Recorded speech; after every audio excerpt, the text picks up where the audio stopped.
Jadi kan saat ini kan status sudah dinaikkan dari penyelidikan menjadi penyidikan, dan tentunya di sini tugasnya penyidik adalah untuk membuat terangnya peristiwa pidana ini.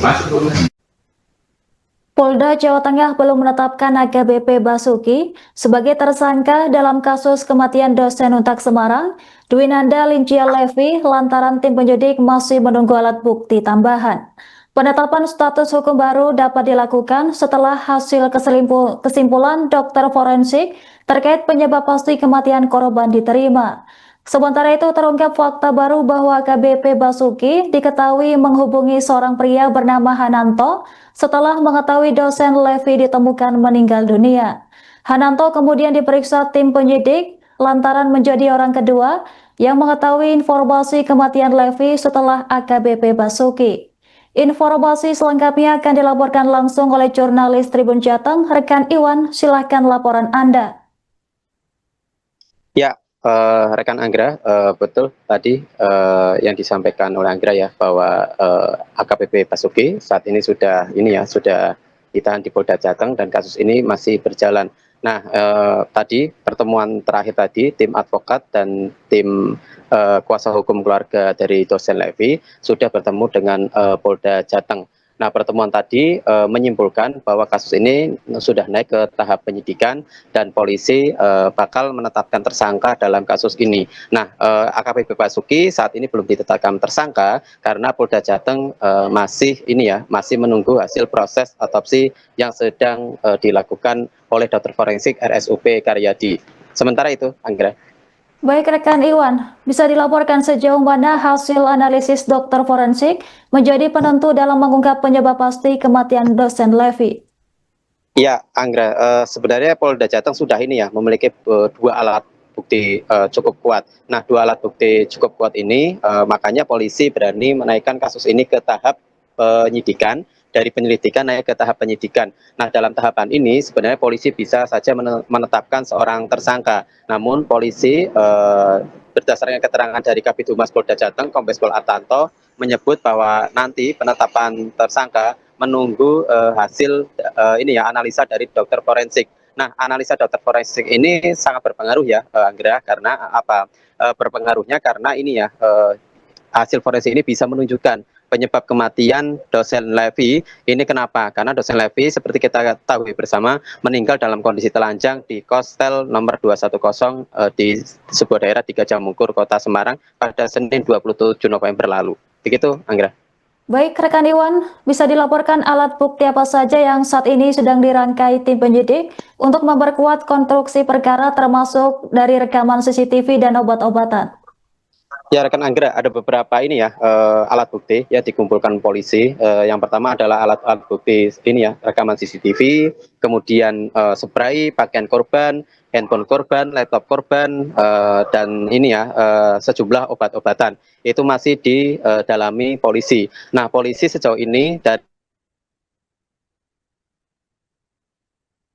bisa merekonstruksi peristiwa, kemudian untuk obat-obatan masih diteliti di laboratorium forensik. Nah, sementara untuk handphone dan laptop korban dosen Levi ini masih belum bisa dibuka. Polisi masih kesulitan untuk membuka handphone dan laptop tersebut karena polisi tidak memiliki alat untuk membuka akses dua gadget tersebut.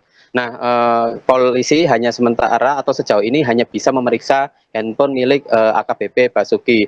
Kemudian polisi juga meminta sejumlah keterangan dari saksi yang bisa menjadi alat bukti juga, seperti keterangan saksi dari AKBP Basuki sebagai saksi kunci, kakak korban, kemudian penjaga hotel, kemudian salah satu sahabat atau teman dekat dari AKBP Basuki yang ditelepon terakhir oleh AKBP Basuki. Seperti itu, Anggra. Baik rekan Iwan, bisa dilaporkan bagaimana tanggapan kuasa hukum keluarga korban yang mendesak agar AKBP Basuki dijerat dengan pasal berlapis? Ya, desakan ini muncul dari penerapan pasal berlapis terhadap AKBP Basuki ini merupakan usulan dari kuasa hukum keluarga dosen Levi, Abidin Zainal Petir. Dia mengusulkan agar AKBP Basuki tidak hanya dijerat oleh pasal 359 atau pasal terkait kelalaian ya, tapi bisa pasal lain. Kenapa perlu diterapkan pasal lain? Karena keluarga takut ketika hanya diterapkan oleh pasal kelalaian, tetapi hasil forensik itu menunjukkan dengan fakta yang berbeda, ditakutkan AKBP Basuki nanti akan lolos dari jeratan atau ini ya ancaman pidana. Seperti itu, Anggra. Baik rekan Iwan, informasi apa saja yang berhasil digali dari tim penyidik dari pemeriksaan Hananto sebagai orang kedua yang menerima kabar kematian tersebut? Iya, Anggra, saksi kunci lain ya dari kasus ini adalah Hananto. Hananto ini adalah warga masyarakat sipil biasa seperti itu, bukan anggota Polri, tapi dia merupakan teman dekat dari AKBP Basuki. Nah, Hananto ini ditelepon AKBP Basuki di ini ya detik-detik krusial, yakni saat ini ya AKBP Basuki berada di kamar korban dosen Levi ini. Nah, Hananto ini diperiksa oleh penyidik berkaitan tentang percakapan dia terhadap ini ya terhadap AKBP Basuki. AKBP Basuki memang menelepon Hananto untuk meminta pertimbangan soal adanya temuan mayat atau temuan ini ya kematian dosen Levi di kamar tersebut. Nah, menurut keterangan dari Kepala Bidang Hubungan Masyarakat Kabitumas ini ya Polda Jateng, Kombes Artanto, dia menerangkan bahwa Hananto ini sempat menyarankan kepada AKBP Basuki agar melapor kejadian ini kepada kepolisian terdekat, yakni Polsek maupun Polrestabes. Nah, kemudian kenapa keterangan dari Hananto ini penting? Karena ini ya kejadian kematian dosen Levi diperkirakan pukul 05.00. Nah, si AKBP Basuki ini melaporkan ke polisi pukul 10 WIB. Jadi ada rentang sekira 5 jam ini dengan rentang waktu yang cukup lama ini polisi juga masih mendalami AKBP Basuki ini melakukan apa saja di rentang waktu 5 jam tersebut. Begitu. Baik rekan Iwan, terima kasih atas laporan Anda. Selamat bertugas kembali. Jadi kan saat ini kan status sudah dinaikkan dari penyelidikan menjadi penyidikan, dan tentunya di sini tugasnya penyidik adalah untuk membuat terangnya peristiwa pidana ini, menentukan siapa tersangkanya, kemudian mengumpulkan alat bukti, termasuk barang buktinya juga dikaitkan dengan peristiwa ini. Ini tugasnya penyidik. Dan berkaitan dengan itu juga, kita juga memberikan kesempatan kepada kuasa hukum maupun tim advokat atau tim advokasi UNTAD untuk berdiskusi dengan kita, memberikan masukan-masukan terhadap penyidik untuk mengungkap atau membuat terangnya peristiwa ini. Dan hari ini telah kita laksanakan pada siang hari ini. Dan saat ini mereka telah mendapatkan informasi awal tentang progres, dan kita sebenarnya itu masih menunggu hasil pemeriksaan dari dokter forensik. Nah, diharapkan hasil pemeriksaan ini dapat membantu penyidik untuk melakukan langkah selanjutnya. Karena kan tentunya hasil pemeriksaan forensik ini bisa menentukan penyebab kematian. Nah, itu kita tunggu. Kan kita tidak bisa memaksa harus cepatnya, ya kan, karena mereka dokter kan harus ada waktu untuk menganalisis dan memeriksa hasil forensik mereka. Yang namanya sudah naik sidik, tugasnya penyidik adalah membuat terangnya suatu peristiwa pidana dengan menentukan siapa tersangkanya, dengan alat buktinya seperti apa, sehingga menjadi suatu kronologis yang jelas. Itu tugas penyidik. Kapan Pak penentuan tersangkanya Pak? Ya kan menunggu salah satunya adalah menunggu hasil keterangan dari dokter forensik atau hasil forensik tim forensik. Ya. Terkait tadi untuk dua korban tadi yang dipasang Pak? Ya, dipaparin. Ya, salah satunya ya adalah kronologis runtutan kaitan peristiwa ini, yaitu yang kita beratkan adalah CCTV. Dari CCTV tersebut kita dapat bercerita secara umum saja kronologis peristiwa yang ada terjadi. Dari kronologis itu, dari CCTV itu ada jam per jam apa yang dilakukan kegiatan mereka di hotel, kemudian bukti salah satunya hasil parkir di rumah sakit Tulokorojo kan membuktikan jika mereka sudah ke Tulokorojo. Kemudian mereka berdua berobat di rumah sakit Tulokorojo. Itu kan salah satu bentuk perkayaan daripada diskusi tadi. Itu tadi ya diawali dari Tulokorojo sampai ke hutan. itu berapa jam? Jam 10 Jam 10 sampai jam 12 ini. Ya, Pak, kan secara umum saja, jadi pada prinsipnya mereka berobat dan diberikan obat dari Rumah Sakit Purwokerto hasil pemeriksaan dari pihak rumah sakit itu. Jenis obatnya ada asam lambung juga nggak Pak? Ya, untuk intinya jenis obat kita tidak pelajari, namun karena itu kan pihak rumah sakit yang memahami ya. Pada prinsipnya almarhumah bersama AKBP itu ke Rumah Sakit Purwokerto untuk perawatan, pengobatan, pemeriksaan sakit beliau. Terungkap fakta baru bahwa AKBP Basuki diketahui menghubungi seorang pria bernama Hananto setelah mengetahui dosen Untak Semarang Levi ditemukan meninggal dunia. Hananto kemudian diperiksa tim penyidik lantaran menjadi orang kedua yang mengetahui informasi kematian Levi setelah AKBP Basuki. Sebagai informasi, Hananto merupakan warga sipil yang berteman dengan AKBP Basuki sehingga turut dimintai keterangan. Kabar ini dikonfirmasi oleh Kabid Humas Polda Jawa Tengah, Kombes Pol Aratanto, pada Selasa 25 November 2025.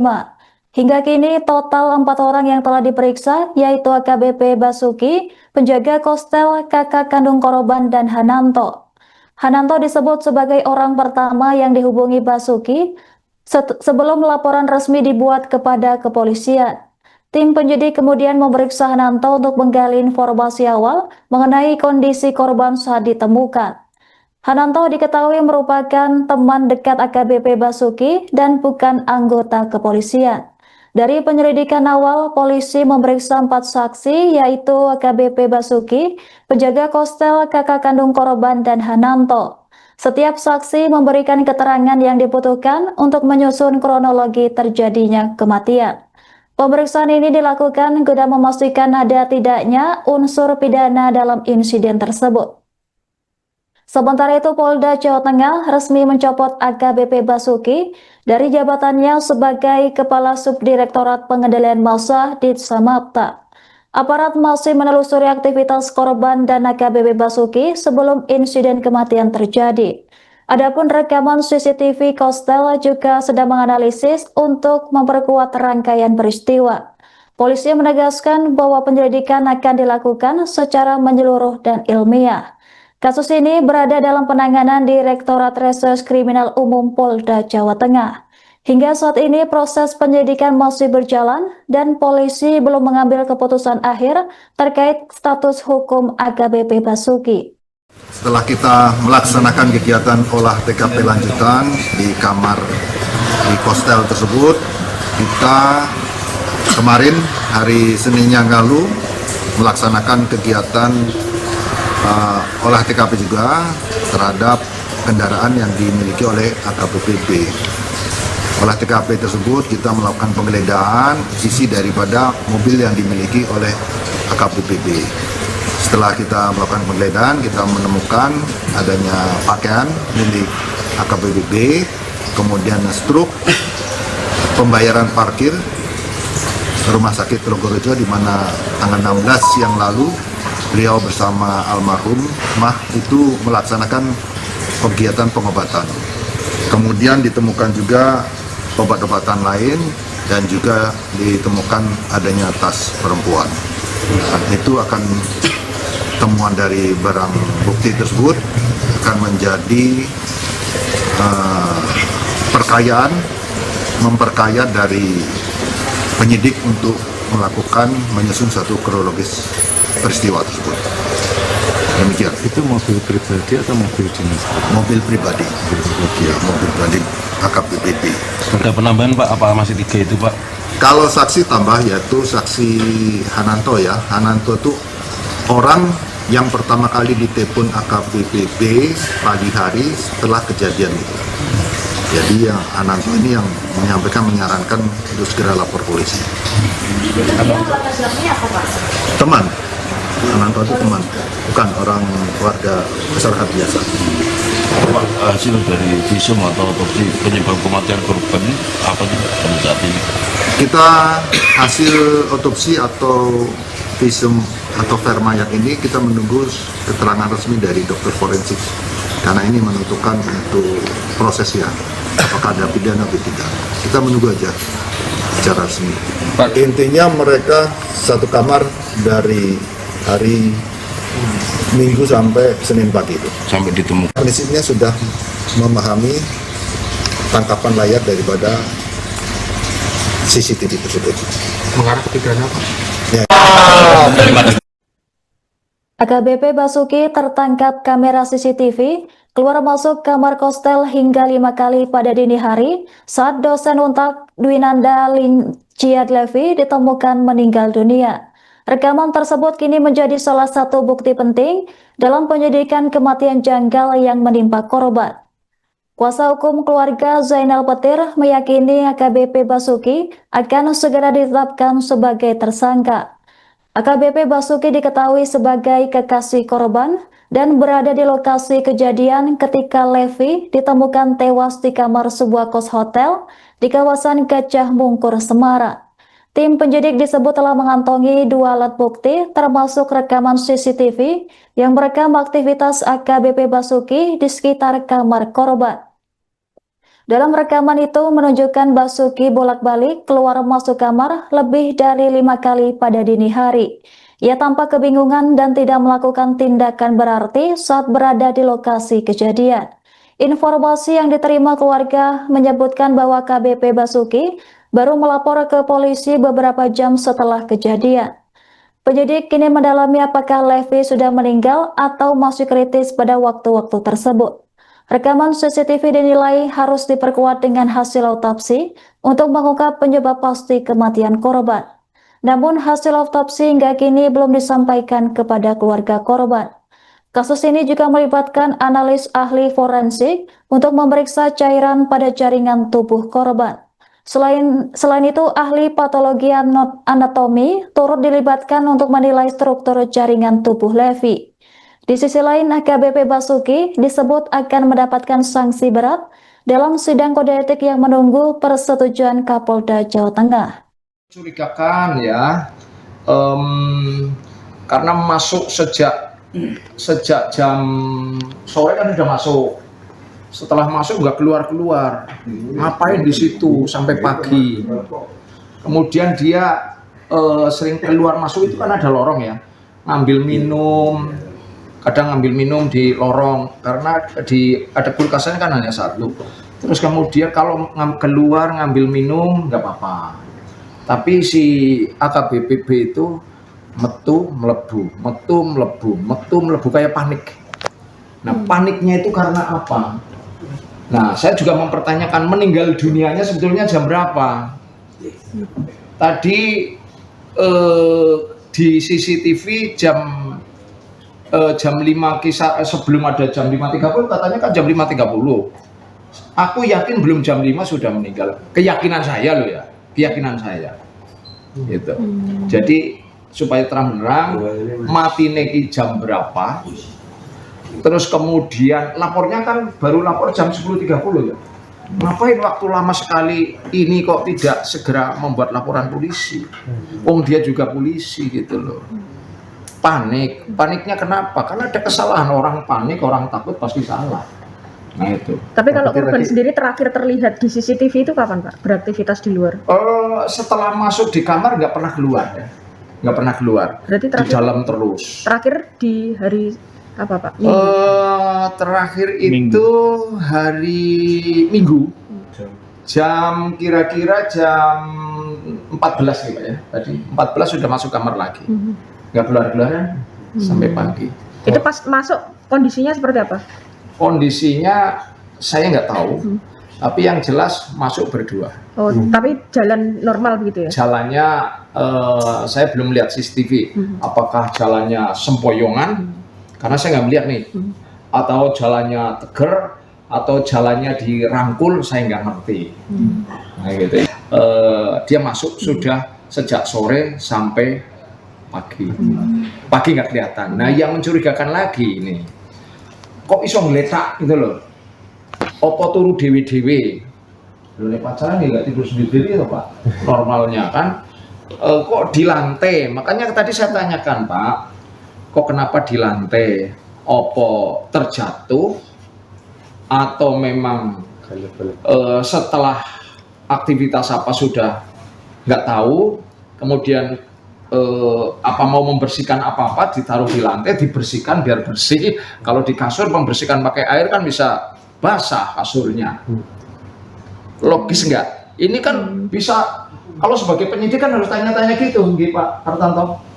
Pak Helmi sudah menjelaskan, memaparkan, bahkan dari menit, bukan menit ya, per menit, jam, hari, tanggal sudah dijelaskan, dipaparkan. Dan saya meyakini bahwa dua alat bukti itu akan membantu segera untuk menentukan tersangka. Karena menurut saya ini perkara yang sederhana. Sederhana apa? Almarhumah satu kamar dengan AKBP. Kemudian di situ meninggal dunia. Sebelum meninggal dunia, AKBP sudah beberapa hari di situ, kan gitu Pak, sudah jelas. Nah, alat buktinya ada, CCTV tidak mati, keluar masuk kamar, keluar lagi, masuk kamar lagi, sudah bisa dibaca oleh penyidik. Mau apa lagi? Ya hanya saja memang butuh alat bukti penunjang yang lain dari laboratorium forensik, ya Pak. Terus kemudian HP-nya. Jadi sederhana lah, kita tunggu saja kapan tersangkanya. Dan saya berharap pasalnya jangan 1, jangan 359 saja.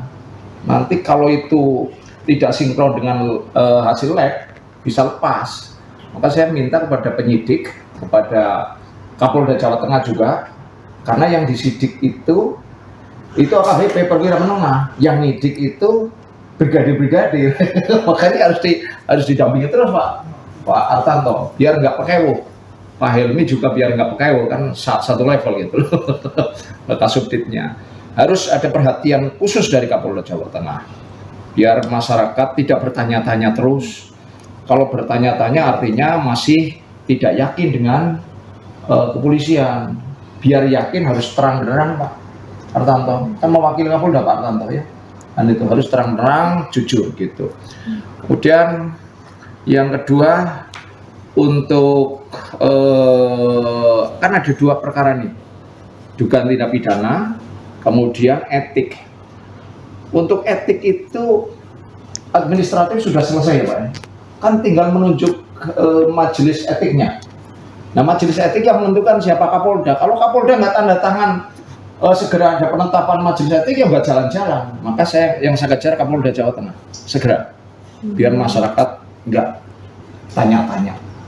Dan saya kok yakin bahwa dengan bukti-bukti yang cukup seperti itu, ada yang meninggal dunia, semestinya sanksi terberat, pecat atau PTDA, kan gitu Pak Tanto.